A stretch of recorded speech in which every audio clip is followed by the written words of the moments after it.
लैला recording studio Rajauli.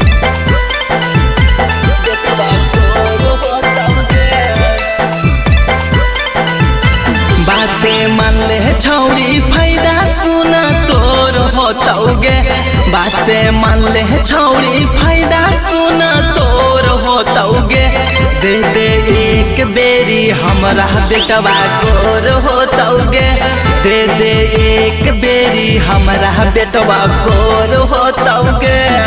पूरा गाँव घर में एक पीस भी जोड़ होतौगे।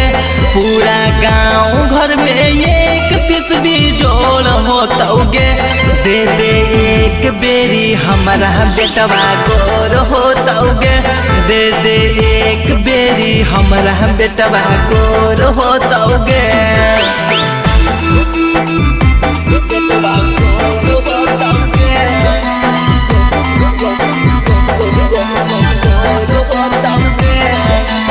Mix by Golu Chauhan.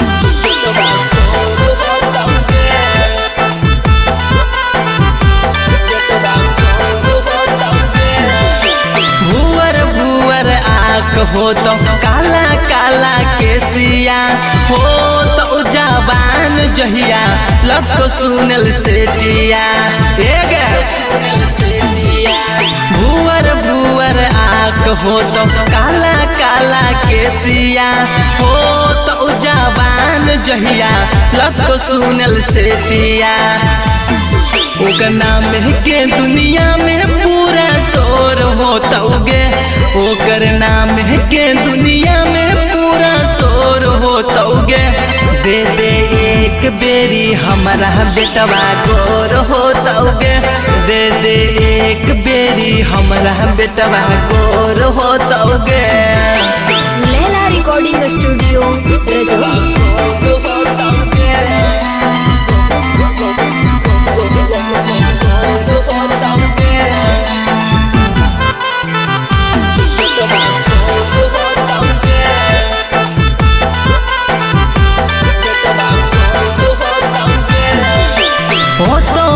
Infection ले ले गोलू लाल के सुइया। ओढ़ानी बिछा के जल्दी लोट जोना भुइया। अगर सुन ले हो तो नारी इन्फेक्शन ले ले गोलू लाल के सुइया।